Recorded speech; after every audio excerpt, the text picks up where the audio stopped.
Morning, everybody. Welcome to Urban Rethink. This is, how old is Urban Rethink? 2 years. 2 years? Golly day. You do age faster as you get older. But so this is what this space is supposed to do. 2 or 3 years ago when we envisioned, when we tried to reinvent an independent bookstore that was here, this space was meant to be a creative space that would facilitate and accelerate the creative class in Orlando. So I'm happy that this sort of happened in a lot of different ways, a lot of good ways, and you guys are part of that. So it always makes me feel good when I get to come talk at a thing like this, because it means at least I had a good idea about one thing that would happen here. The way that this goes usually is I'm in front of a Chamber of Commerce or a Rotary Club or a city government or a OBJ or the Downtown Orlando Partnership. I mean, all those places are kind of the same. They're professional networking kind of deals, and I'm giving a presentation about what Creative Village is, and it's a very business-like presentation about sort of the nuts and bolts of where it is, how big it is, you know, how many square footage it's going to have, when are you starting, what tenants are going to be there. I mean, it's the thing that people that go to those type of events care about, because they're bankers and investors and politicians and whatnot. So that's actually not the fun talk to give. And that's really not why I do real estate development, not really for real estate development's sake. So the other way to give the presentation, which is the way I'm going to give it today, is the community side of it and why it's so important to build community and make a place that sort of fosters all these things that I think are good for Orlando and ultimately can make Orlando a better place. I'm 44 years old. Both sides of my family have been here 3 generations, and I'm at an age, and I've always been at this age, so I knew when I was 15 that I wanted to do this for a living, but I'm at an age and at a point in my career where this is not really about real estate development for me. Real estate development is what you have to do to build some of the things that we want, but it's really about place making and community making and culture making, such that we can put Orlando, I think, in a position strategically and competitively where we build some great things and really kind of put ourselves on the map. So I'll be running through the slides that I referenced, the boring slides, but I'll be talking about them in a different way, in a way that I think speaks to the audience today and sort of gives you a context of what we're thinking and what Creative Village is, and then how it might go about sort of becoming reality.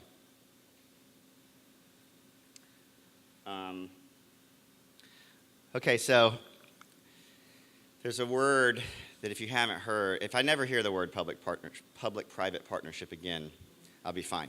But this is the news of the day, so to speak. And so, you know, the whole real estate thing is sort of based on how do you go form a public-private partnership and get government and the private sector to work together to build the next great thing. And that could be the next great rocket ship, that can be the next great tourist attraction, the next great medical destination. I mean, everything these days is sort of about that. So that is what Creative Village is at its core.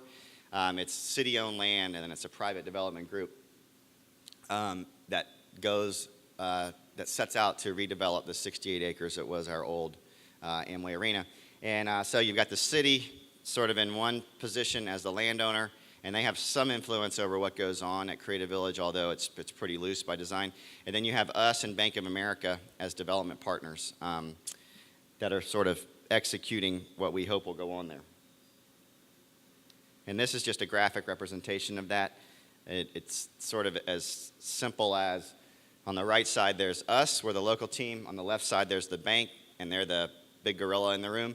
And then we come together in the middle to form this development entity. The reason that this is not what creative people like to hear, but the reason that Bank of America is involved is because it is a practical impossibility for Craig Ustler to go to the city of Orlando and say, I'd like to redevelop 68 acres in the middle of town, and I don't have a $1.5 trillion balance sheet. So they're going to say, that's nice, but how are you going to finance it? How do we know it's going to get done?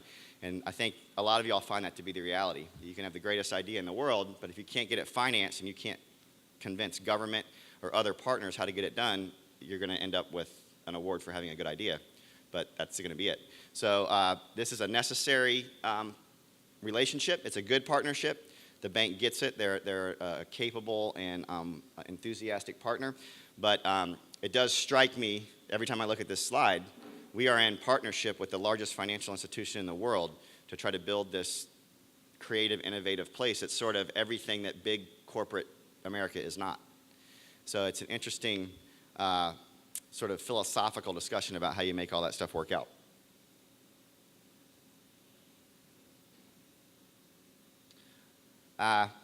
If you go to do something like Creative Village and you want to win the assignment to do it, you got to convince everybody you're good at these things. And so that's what we did. That's actually not what matters, but that's what you got to convince everybody you're good at. And so this is sort of like, this is telling you that we can execute. We've built places like this building. We've built a lot of other stuff around town. This is convincing your partner and government and everybody that you can do these things.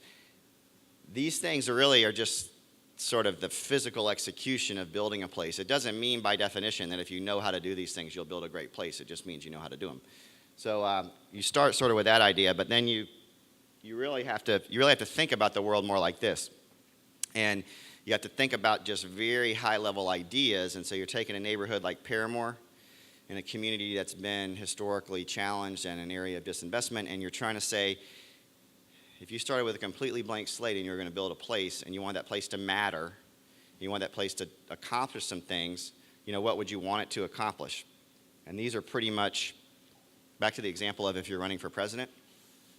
So I would suggest that you make these your other platform goals, because this is really what matters.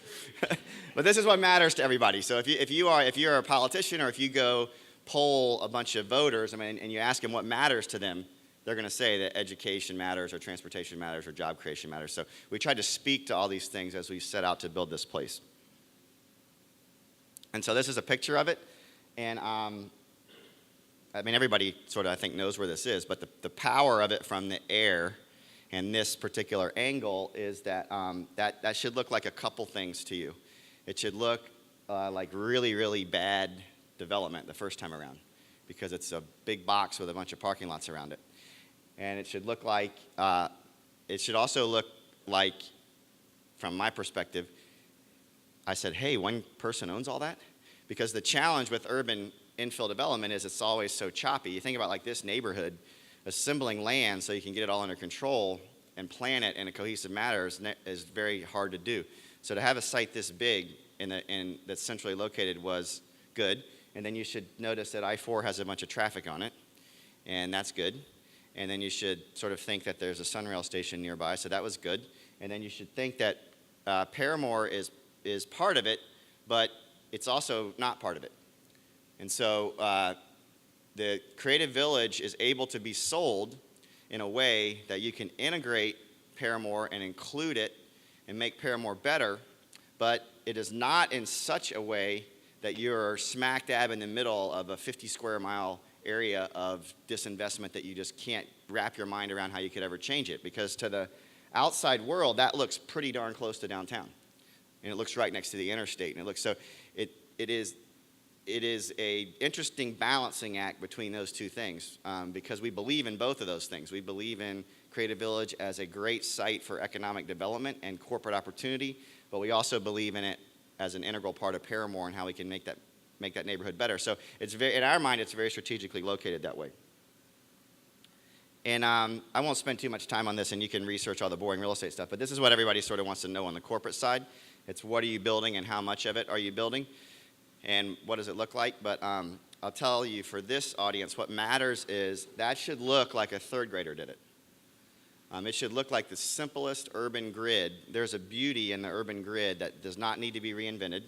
You just need to we need to replicate it over and over and over and over again. And most great urban places you've been are built on a grid, and every great creative city that you think is wonderful, like Austin and Portland and Seattle and San Francisco, are all built on the grid. They're all urban, and we just need to be able to recreate that. And so all we did was reestablish. This is how the street grid was about 60 years ago. So we just reestablished the urban street grid at the right size and the right scale, and then we designed a real estate project that is that's mixed use, and that we think we can build a great neighborhood around, and we can have a lot of the public spaces and outdoor spaces and all that the creative class really wants. This is not urban utopia. It's not what I wanted. It's about 75% of what I wanted. The realities of the real estate development world mean that you cannot integrate uses to the level that I would like to. This building is completely integrated. Condos upstairs, retail and restaurants down here, parking garage, office, one building completely integrated. The financial markets don't like that. It's too complicated. So Creative Village is more horizontally integrated. You can build a great neighborhood with all the uses next to each other instead of them all stacked. It's not quite as good. There's some weaknesses to that, but I think we can end up with a pretty good result. This is what it would look like if we built everything that we were entitled to build. We're not going to do that, but that looks like a lot to me. But so real estate is all about, creating value, and so you typically get entitled to build or approved to build more than you think you'll actually build, just so that on paper you have the right to do more in case the market takes you there. But our vision for Creative Village is really about half of this in a scale way. If you think about the Pearl District in Portland, that's the best example of the scale that we're talking about. And it's really medium level of urbanism. It's not the central business district, but it's not really low rise. It's medium. And the good news is that the market does not want the central business district. So there's a canyon effect in the central business district that I think that we all know that is not very attractive. And the central business district is built for law firms and banks and financial services and those type of industries that are all tanking. And the creative class wants bigger floor plates and sort of more medium-sized buildings, and they want them to be green, and they want retail on the ground floor, and they want to be able to walk to lunch, and they want to be able to exercise, and they want to be able to ride transit. So that's sort of what we were speaking to. And I think that that chart on the left doesn't mean anything to anybody unless you're a real estate developer, but it means it's a lot, but it's not too much. But the 1 million square feet of office space over a 15-year period is somewhat of a lot, but not a ton. And 1,500 residential units is sort of enough to make a difference. I mean, real estate development's about critical mass. Building a great neighborhood's about critical mass. The creative class is about critical mass. It's not just, sort of where everybody is, but it's sort of how they're arranged and how close they are to each other. So you got to do enough of that to sort of make a difference. All right, so this is, you can see the picture. So this is how, when we build a place, this is how we think. This is not how most real estate developers think. Most real estate developers start with a pro forma, and they plug in the land value, and then they plug in their development costs, and the pro forma spits out a number. So this is how the other half lives. They don't think creatively. They think sort of about return on investment, and then once they're convinced that that works, then they hire an architect and say, go design me a building that will spit out this much square footage, or an apartment that'll yield this many units. So we don't do that. We start with a vision of a place, and this is where we spend months and months of our time. So to us, these images are what the live part of the creative class looks like. And this is essentially what Orlando does not have very much of. But it's the images are supposed to look diverse. They're supposed to look like architecture that we don't have. They're supposed to show mass transit. And we need to figure out how to build that because we're convinced that's what the market wants. I do think the UCF logo is strategically placed because we were making a presentation to UCF in the very beginning. But so UCF's an educational anchor. But this education thing's interesting. Every downtown, if you go to the conference of mayors, and the mayors sit around and talk about what they're doing, every single downtown in the country wants to undertake major urban redevelopment. This is not news. This is where the market is. Every city wants it. Every mayor will stand up and say, we want a mixed-use urban development in our downtown. So that's not enough. I mean, you have to figure out what you're going to do to make it better. And so a prerequisite to doing a creative place and to doing a place that we think is better than some of the other places that are undertaking this is a significant educational presence. And not just having the educator there, but having them there and doing something that is very valuable. So some of y'all are probably familiar with UCF and what they do at FIA. That's very valuable in the industry. It's sought after. It matters to the EA Sports of the world. So we need to figure out how to keep that there, which we obviously have, and we need to figure out how to expand it, and you need to figure out how to partner. So UCF and Valencia are the major educational partners to the tune of several 100,000 square feet. University of Florida is the third educational partner, and then there's a subset of about 15 educational partners that include Ringling and SCAD, RISD, Oxford University, University of Miami. You got to cluster all these people, Rollins. You got to cluster all these people in a way that everybody's sharing sort of educational talent, and you're becoming, in some ways, the way, if you think about the way Cambridge, Massachusetts is arranged, there's a certain power there of all this clustering of academic institutions. And so that will in and of itself not make the place creative or get the right answer, but it is in my opinion, a prerequisite to it, and it will give you an advantage over some other places that are trying to do the same thing. So Tampa's trying to do this downtown thing, and they're trying to attract the same supposed creative class and all this, but they don't have a significant educational component in their urban core. So we need to figure out how to leverage this. Oh, and education, by the way, doesn't just mean universities. It means really pre-K to empty nester, and it means all across the circuit. I'll get into a diversity conversation later about how nobody really understands what that means. But the diversity is really about it's age diversity and ethnic diversity and income diversity that are key. Diversity doesn't mean you just build an apartment that somebody can afford. So the work part of it, this is actually the most interesting part because I don't know that much about it.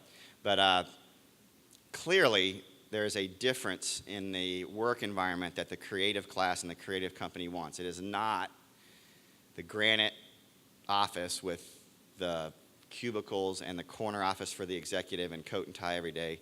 It essentially is just the opposite of that. And so these images are what we think that looks like. And so when we say we're building office space, I don't like the word office space because it's not office space. But we're building creative space and innovative space that will facilitate and house the type of jobs that we're talking about. Attracting, this is not all high tech. There's a lot of low tech to it. And there's a mix of that. I think you have to understand what that sort of means. The city tosses around the term digital media a lot. That's too narrow of a market. You need to use the word creative. The creative class, especially the way someone like Richard Florida defines it, which I agree with the majority of what he says,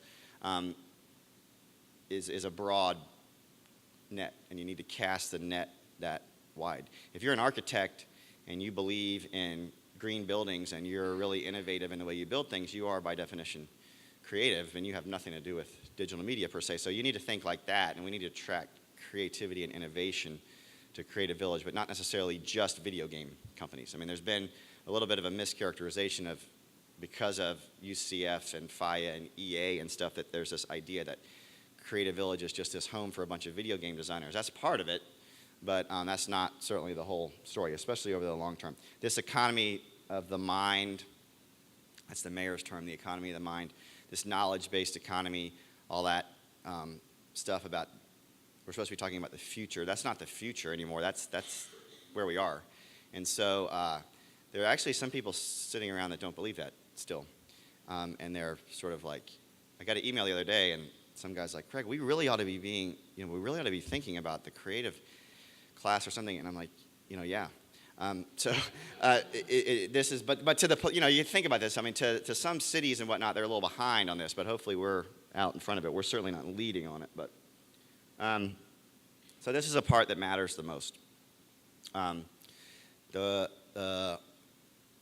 thing that I didn't get, or maybe I got it and I just didn't know I got it. But so if you go to Denver and Portland and Austin and Seattle and San Francisco, I didn't grasp the connection between what we call play, but play is really just sort of quality of life. It's everything else there is to do besides your job, and it's sort of the urbanism that exists there, and it's everything from the ability to go surfing or riding your bike to being at the coffee shop to being able to go to the art pop-up performance, and it has to do with culinary and microbrews, and it has to do with a culture that's well-read and people that like the arts, and it has to do with crazy people and smart people and young people and old people, and it's just collision of all this. It's Brooklyn. And so if Brooklyn means play in our world, and so that's the most important part. The places that are the most attractive to the creative class and that are yielding the most creative ideas, the places where 1 + 1 = 3 are Brooklyn. And that's what you got to sort of figure out how to build. This is not real estate development. This is much more involved than real estate development. This is not just, hey, we're going to go build a building. This is we're going to build a community, we're going to build a culture, we're going to build a mindset that sort of spits all this stuff out. And then bottom left, this diversity thing is often mentioned and always misunderstood. Diversity is this thing that I say, when we talk about diversity, we mean diversity. We don't mean like faking it. Most people fake diversity. They think if you have an Ethiopian restaurant that it's diverse, and it's not. It has to be hyper diverse, and that's just the place that's attractive to really, really creative people is gritty, and it's not perfect, and it's not altogether done, and it never will be, and it's not necessarily wealthy. This idea that you need sort of everything to be affordable is not true. You need something to be unaffordable. The best creative places have a multimillionaire who founded a tech company, this is San Francisco, living next to the homeless services provider. And you need both. You need tremendous wealth and tremendous affordability living exactly in the same spot and interacting every day. And the millionaire needs to run into the college student with a great idea at Starbucks. And you've got to build that, and you've got to build that consciously. That doesn't happen by itself. It is oversimplistic to think you can just have a bunch of good ideas and the world's going to build you a great city. But it's equally wrong to think you can just build a place. You can be like Disney and decree that celebration is going to be what it's going to be, and it's going to be authentic and be real and attract the type of people. It's both ends of that working together. So hopefully just the fact that I can articulate that puts me in a different sort of group of developers, because most developers could no more say that than a man in the moon, because they just don't really think like that. They're just trying to figure out how they can build an apartment complex that everybody will pay rent for, and then they can get out of town and go build the next one. So that's sorry about the soapbox, but that's my diversity thing. And then this transit stuff, I'm fascinated by the creative class's attitude towards transit and cars. So everybody knows what the Gallup organization is? Gallup polling, okay? And then does everybody know the term web dig? Web dig is when companies survey what's going on the internet via public information. So they know who's yelping about what topic, and they know when somebody, you can say, hey, does somebody want to buy a car? You can actually do a web dig for that and figure out how many people that are 18 years old are positively or negatively talking about buying a car and whether they need to own one or not. So there's been a tremendous shift, more than I ever thought there would be, in basically the idea that cars don't matter and mass transit is in and it's preferred, and this is going to shape the way we build places, and I'm happy about that. It has a lot to do with time, and it has a lot to do with this generation being green, and it has a lot to do with efficiency and understanding that you're not going to waste time if you're on transit. But what I will tell you is, and the political people don't like it when you say this, it does not matter if anyone rides a transit. Ridership, it does not matter at all, because transit shapes the development, and it gets the place that you want, and it creates a tremendously better place and better urbanism and better critical mass. And so the fact that transit is somewhere and it's fixed and it's going to be that way forever, and that the zoning around it allows for mixed use, which would not otherwise be permitted, and then it drives market demand because apartment developers know that people pay more to be in an apartment next to light rail than not. The great answer of transit is it spits out these great urban places that will foster creativity and give us all the environment we want. I hope that you ride it, and I will, but I'm saying that is not the key. When somebody sort of says, it doesn't matter that the ridership of transit in Portland is good. It is good, but I mean, it doesn't really matter that it is or isn't good because you've already now gotten the benefit of it. It spit out the Pearl District. It spit out this great development that's tremendously valuable and put a bunch more money on the tax rolls and everybody wins. So it will matter, though, to the government, but I shouldn't say it doesn't matter anymore. The government built Sunrail because you told them how many people were going to ride it. They actually could care less about what happens around the station. So just keep in mind that you have to sort of think about transit as a community builder and a thing that shapes development, not really as transit in and of itself. So people ask me what we've been doing. God, there's thousands of hours invested in Creative Village. We hadn't built a dang thing. And it's frustrating because that's not the way I work. So if you think about like the way an entrepreneurial real estate person works, I mean, I want to work on a project and I want to go build it, and I'm sort of trying to go as fast as I can. So Creative Village is this long thing. So this slide just tells everybody when we're at those other kind of meetings I was talking about that we actually have been working on something. We've accomplished a lot. We've created a master development agreement, a plan development zoning ordinance, and an architectural set of guidelines that were lengthy, but we're convinced that they set the framework for what we need to do. So this is the ugly side of real estate development. You spend a lot of time with lawyers and everybody creating all these rights and entitlements and everything that you need to do to control the land and all that. So we've done all that. And then all this is really meant to do is sort of taper your expectations in the sense that when we set out with this thing about 2 years ago, we knew it's a 5-year upfront process. And we're going to start some infrastructure work over there soon. But Rome was not built in a day, so this is going to take a long time. Urban places that take a long time to build are better. And I know it doesn't seem like that. So I know that when you go to Charleston, South Carolina, and you walk down the street, you think, wow, what a great place. And you want to think that it went poof, but it didn't. It took a long time to build itself. When you build something too fast, you get Baldwin Park. And it's not horrible. But from a downtown standpoint and from a true urban standpoint, it's built too fast. It didn't organically sort of grow, and it all looks the same. It's the same architect, and there's a lot of stucco going on and whatnot. So you don't really want that. You'd prefer to build a place over time. Winter Park is like that in the sense that Park Avenue, if you really look at the buildings, none of them are that good. It's the urban place that's good, but it's not the architecture of the buildings. And then it happened over about a 20-year period. So there's enough different architectural styles and whatnot that are really good.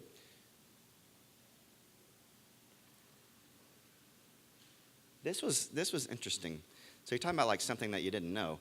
So now apparently, when you demolish something, you don't really demolish it, you recycle it. And so we set out to use best practices in green and sustainable development and Creative Village. And so we ended up doing that on the arena, and we recycled 98% of the material. So only 2% of it was wasted or went to the landfill. That's 94 million pounds of concrete and 13 million pounds of steel. I don't know how much that is, but it sounds like a lot. And it ends up that this is like one of the largest reclamation projects in the state from a recycling and a demolition standpoint. So we're proud of that, and that was the right thing to do. The creative market, by the way, does not want you to tell it that it is green. It's presumptive that it is green and that you're using best practices. Somebody in Portland doesn't advertise that the building is LEED certified, although LEED is a crock, but LEED certification is not advertised. It's presumptive. And so for the creative class, the fact that you're going to be responsible and do the right thing environmentally is what we're going to do, but you won't see us really, really preaching that too much, only in the sense that we just think that's what the market demands, and that's what you should do. So this limo, boy, limo. So we are expanding limo, BRT, Bus Rapid Transit. This is hard for me to figure out. I want mass transit and Creative Village. You've got to have a circulator system that will enhance Sunrail. You've got to have a way to get around downtown when you get off of Sunrail. But mode matters in transit. And so what we are getting is we're getting commuter rail, Google commuter rail, and Google light rail. They are very different. We are getting the lesser of the two.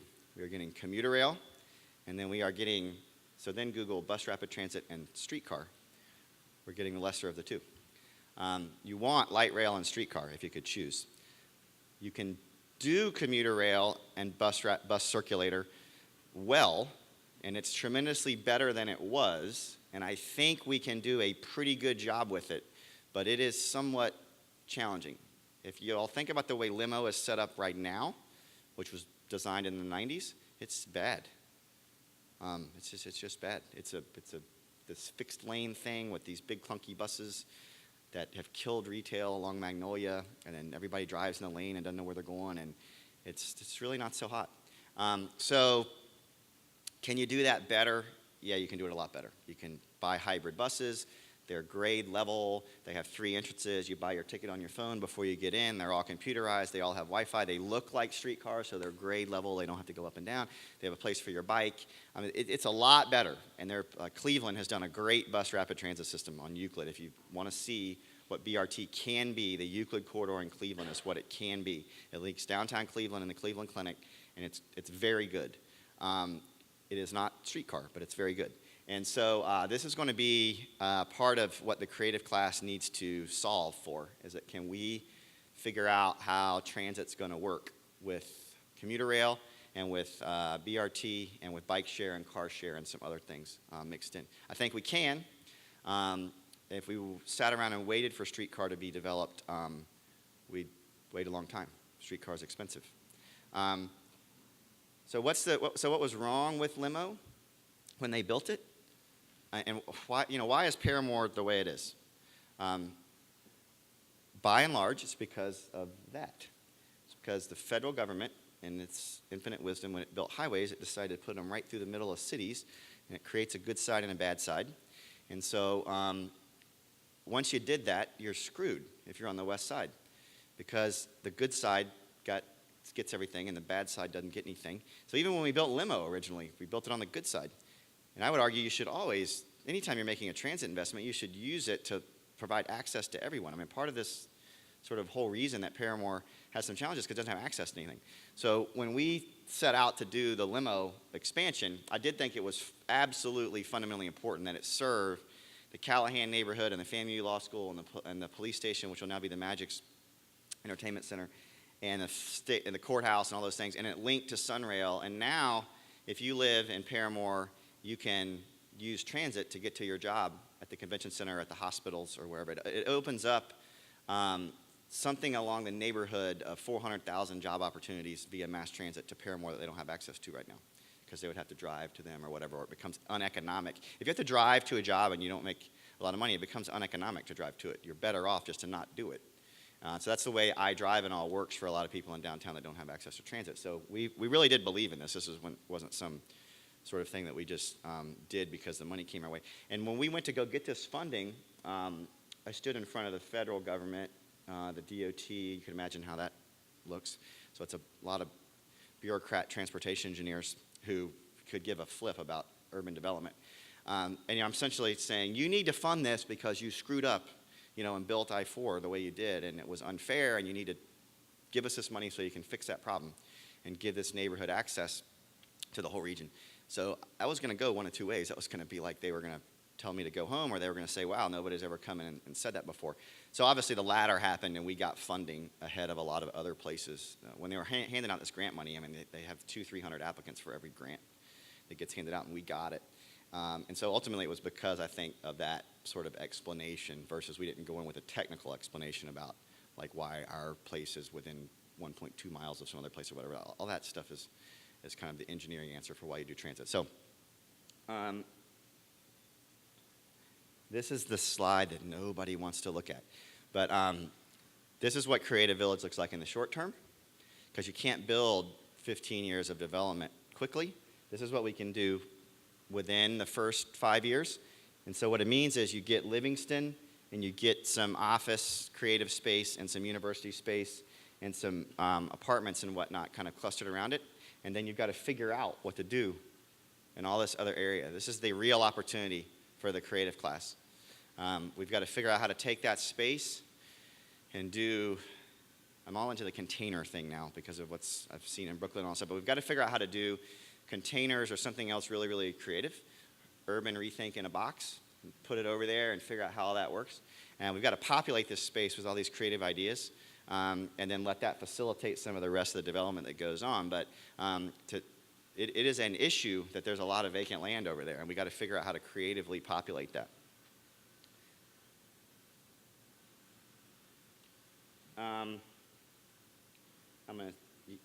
The way it's done, I'm not going to read these, but marketing people are fun. What marketing people do is they come in and then they observe what I just said, and then they try to put, slogans around it and everything. So this is what the marketing people think Creative Village is. And I'm not saying they're right or wrong. I'm just saying this is the marketing people's perspective of Creative Village. And I agree with a lot of it. But this is how you sort of put words around, hopefully, what I just talked about. And this actually does become valuable because you have to have talking points for the mayor and people like that. And so we've adopted all these. We're using all of them a little bit. And each one sort of speaks to a different audience. So I'll show you the one we use the most. So the one we use the most is the top one, and then the one the mayor likes the most is this one because it has dollar signs in it.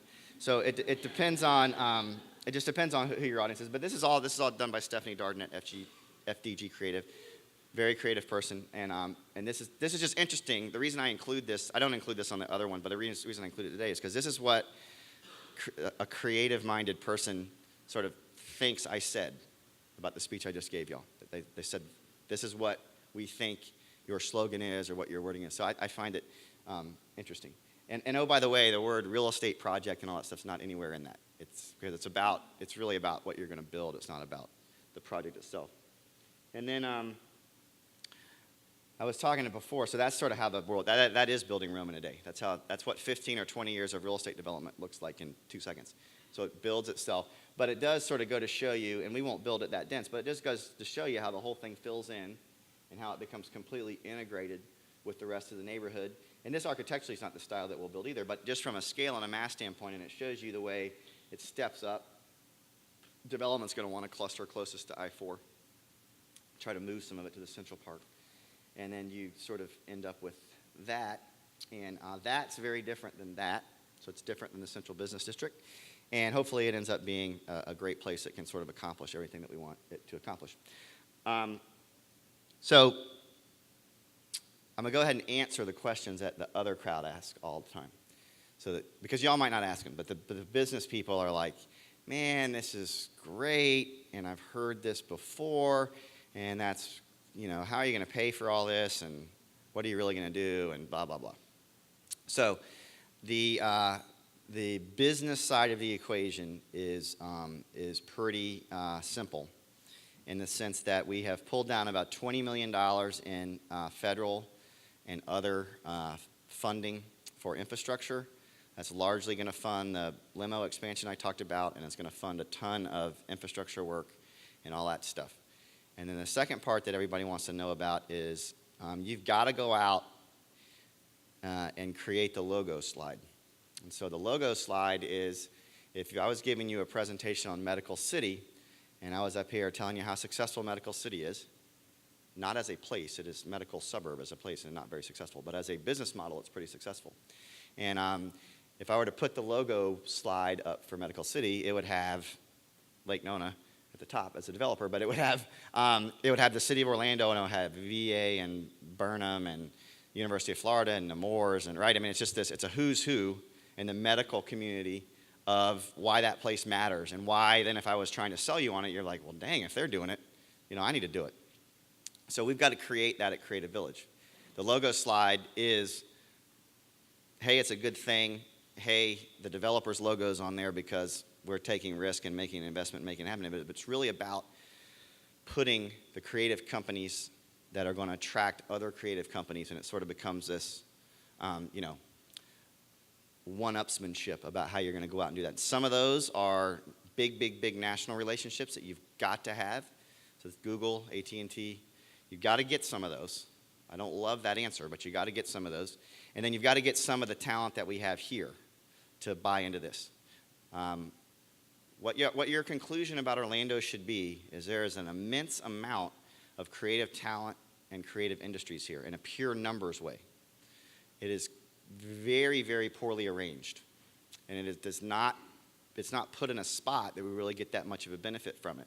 So if we could take top firms that are already here, if you could build your first building and put Rochambeau and InSpace and ideas in it and make them be sort of the pioneers of Creative Village, that's a good thing.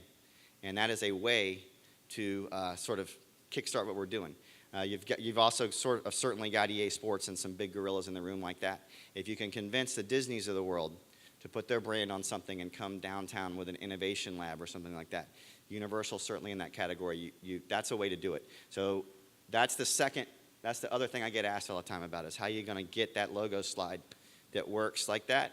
And so we're working on it, and we're closer today than we were 2 years ago. But these are things that don't happen overnight. So those are the two questions I get asked the most often that I thought I would just go ahead and answer. So that's it. We have, what do I have left? 10 minutes? Okay, that's good. So I'm happy to answer any questions about Creative Village or otherwise about downtown development if you want to know. I'll start over here and then kind of work this way. Julia? Say it again. Yeah. So there's at Creative Village, as I said, the outdoor space is critical. There's 9 public parks, and there's 1 central park and then 8 other parks. There's a university quad. Does everybody know what a quad is? So you have to kind of be an old school university person to understand what Thomas Jefferson meant when he said quad. But so those are actually really, really neat, innovative places. So there's a university quad that's the center of the education part. And then there's a central park that's sort of like the Millennium Park idea. It's really techie and whatnot. There's a lineal park on top of a parking garage, and then there's all these other little pocket parks. So there's 9 parks. Park space is not about quantity, it's about quality. You actually want it to be smaller. Lake Eola's too big, and it's got twice as much water as it should have. So you should do parks in a way that you get a high yield out of them. The High Line, is this wide in New York City, but it's very expensive. That's actually part of that I don't like about it. But as far as it gets a lot of yield per whatever, and a square park is sort of better in a place like this. And we need to do something that's different than Lake Eola, and it's going to be different than the Plaza at the Performing Arts Center. So the public spaces are very robust, and they're programmed to be active. Only one of them, the one around Lake Dodd, is passive. It'll have cypress trees and sort of be natural, but the other 8 of them are all very active, and they're a blend of hardscape and softscape. All the hardscape you do at a place like Creative Village is still very environmentally responsible. The Central Park has AstroTurf that's removable. Everybody gets the fact now, it just took me a long time to understand that AstroTurf is way more green than real grass because you don't have to water it and all this stuff. And they now build AstroTurf in big squares that's removable. So our Central Park will actually have 9 different surfaces that can go on it. And they come sort of in squares, and it's heat controlled from the bottom, and you can do ice rinks and all that. I mean, it's fascinating. So we're talking about doing really innovative public space that is unlike Orlando has seen before. And then we're talking about using technology as the other public space component. How old is the movie Minority Report? I mean, that's an old movie, right? But you walked, Minority Report was public, right? You walked by stuff, digital totems and stuff on the windows, and it was all based on what your phone said you liked to buy and all that stuff. So that's what we're working on AT&T with, to partner on this public totem idea, to use technology as part of the public space. Oh, and the last public space is, if anybody's got a great idea on this, I'd love to hear it because I can't figure it out. Where the Link Central Station is, right? That's where Sunrail's going to be. You go from Link Central Station to Creative Village, you got to go under I-4. Bad experience. Dark. What is that even? Just columns, and it's terrible. So in the short term, we're going to spray paint it bright architectural white, and we're going to light it with these crazy colors, at least just to do something completely different than it is. But we really need to do something creative there, and we need to make that a public space. We actually need to make that a place you want to go. We're talking about doing sound art there, visual art. Maybe the light works with sound art, but we're talking about doing something very innovative there, almost kind of crazy, that would attract a DJ and sound art on the weekends and some of this weird stuff. But you got to do something like Miami-ish there to be different. But if anybody's got a good idea there, Harris Corporation wants to build the world's largest iPhone screen upside down and curved and stick it on the bottom side of the interstate. And then when you walk on it, it's sort of like that Las Vegas Fremont Street experience, but brought forward 20 years. That's kind of an interesting idea. I mean, I don't know how to do any of that, but I mean, that's kind of fun. So there's a lot of different things floating out there, but under I-4 needs to be a great public space too. Okay, I'll keep working this way. But yeah. So my question is much for everybody else in the room as for you, Craig. What do we do for the next 5 years? Right. While we're waiting for creative villages to show up, if the people in this room are not idle people. Right. It's more of a challenge. Well, and so the idea is where do you do the interim? And so I actually feel better. Yeah, so I feel better about that answer now, right? So when we started this, we didn't have Urban Rethink. We didn't have Voxeo and everything that goes on at the plaza. You had CoLab, sort of. It was just getting started. So the answer is better than, you've got companies now like Envy Lab. Envy Lab is moving to our building, to the GAI building down the street. They've got this great idea about Starter Studio. You've got Exos Digital now downtown. I mean, you've got people, it's better than it was. I don't want to tell you that the box is the answer, but it is. I mean, what we're going to come out with is creativity. I mean, you get it inside a box because we all think we're outside the box. But so that's the marketing people again. But the creativity inside the box in these pods and in these containers at Creative Village is going to be the interim solution. And you're going to get to be in a pod. If you're here and you're good, you get to graduate to a pod, and you actually get paid to do that. The idea is to fund this. So if you come to Urban Rethink and you've got a great idea and a great business and you win the pod competition, you get money, you get paid to go be in the pod and show off your creativity to the world. And you paint the pod bright pink and it's visible from I-4 and it says, look at me, I'm smart and creative. And I started, it's this weird thing about how you sort of have to brand yourself but not brand yourself.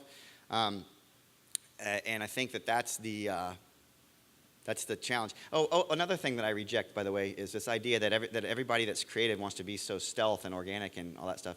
That's all true until you get bought by Google, right? I mean, you want to be that thing, but you also want to be noticed to the extent that you find the one guy who pays you the one sum of money that you felt you were owed for your wonderful idea.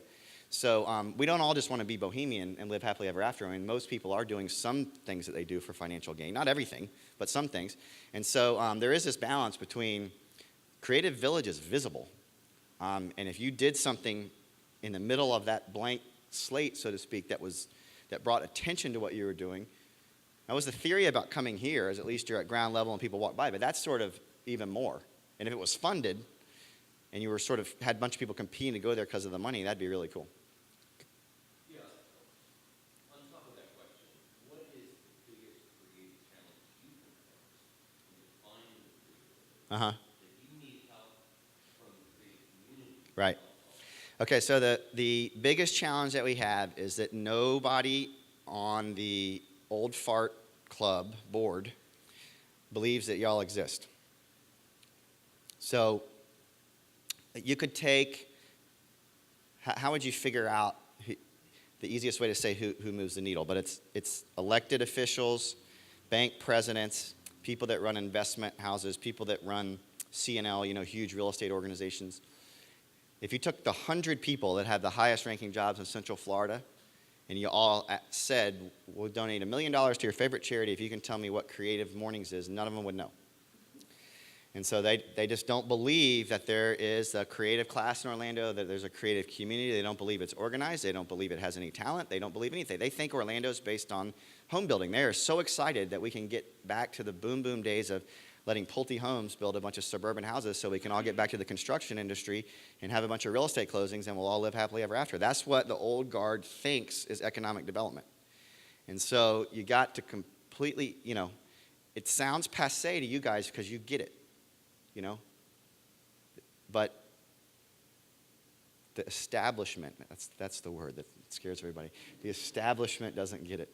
And so just and you need to let those of us that are out, on the front line trying to facilitate this. You need to let us use this. We need to have the mayor come to this, and we need to have people know that we took a group to the mayor's office about a month ago. The group I was talking about, we have a working group of the N-Spaces, the Rochambeaus, the Boxeos, all that. We have and anybody that wants to do that, just email me and we'll put you on the list. We went to the mayor, and then they start talking about all these games they're working on, and the mayor knows about these because his kids played the games. And so this is the way you actually get people are like, oh wow, we work on that here. So we got to use use this idea, use me and my projects to be this link between the creative class and what y'all are doing. And that's all I am as a facilitator. And then get in front of some of this stuff. This is the way we feel about Urban Rethink all the time. It's like we got to convince you got to get a bigger megaphone, and let everybody know that we exist. It is not okay, even though it violates everything that the creative class thinks by and large. It is not okay to just tweet and be impressed with yourself. That's sometimes what creative people do. I mean, they think that means that they're validated, and you may be self-validated, but it doesn't get stuff built, and it doesn't oftentimes get stuff invested in. This idea that venture capital is smart enough to find y'all, I don't think is true. I think you have to make it so obvious for venture capital. It has to kick venture capital in the nose. Venture capital is dumb, and it goes to Silicon Valley because it doesn't know where else to go. And so we need to sort of make it easier for venture capital to find us. We do have a venture capital model embedded in Creative Village, and I think that's important to understand. Our vision is we will build the place side by side with venture capital, and so that when you come, you are coming to a place that you should perceive there to be better access to venture capital than anywhere else you perceive in Orlando. When we go build the first building, and that's a $20 million office building, in our budget, it'll be $22 million because we'll have a $2 million venture capital seed fund that you come in, and this will be on the ground floor. That the accelerator that has access to that capital will be on the ground floor. This is what ground floor retail looks like, by the way, in the future that we're supposed to be talking about today. This is what should be on the ground floor of your building, and it should be bigger than this and be more interactive. But it should be that should be the front door to the person who can't quite afford the office space upstairs yet. That's what Austin, Texas does really well. One more? Okay. Okay, one more. I'll talk afterwards, though, for anybody that wants to talk. One of the sort of intangible values that you talked about was in creating new space was this sort of, you used the word gritty. Gritty, right. How do you create brand new gritty? Yeah, fascinating. So I don't know. Orlando, so what's the problem? What's the biggest challenge that Orlando has from an urban form standpoint? It's that we do not have a very good building stock. We don't have, so Brooklyn is so good. And Brooklyn is good for a ton of reasons. But one of the reasons it's really good is it's got great bones. It's got a grid pattern. It's gritty, but not too gritty, and it's got old buildings. And it's got old buildings that are cheap, and old buildings that are big, and old buildings that are wide open. And Orlando doesn't have that, and I got to build it from scratch. So I used to think I was going to try to build gritty. And I would lay awake at night going, what material can I put on the sidewalk that'll make it gritty, okay? So now I'm convinced you can't do that. So we're going to build new, and we're going to build green, and we're going to build actually in a fairly contemporary architectural style, somewhat in the way that some of the West Coast, like Seattle's done. We're going to do that, but the grit's going to be in the public space. It's going to be in what you allow to go on. So it's going to be in the programming, and it's going to be in the people. And so this is more pressure on you guys. But the grit is on who you're going to bump into more than it is how I'm going to make it look, because that's the only way I can figure out how to get there. So the person who, I'll use the food industry, for example, right?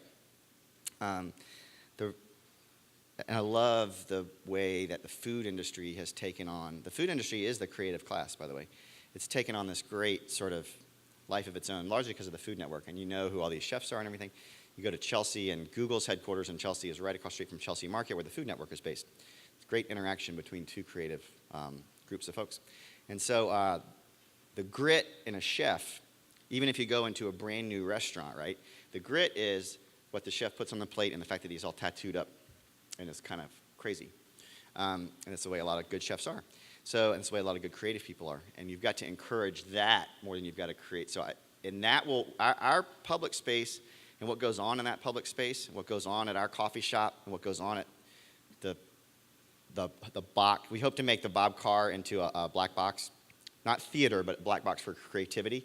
So what goes on in that theater on Friday night will hopefully offend the hell out of 90% of Orlando, and that would be a good thing, and that's the grit.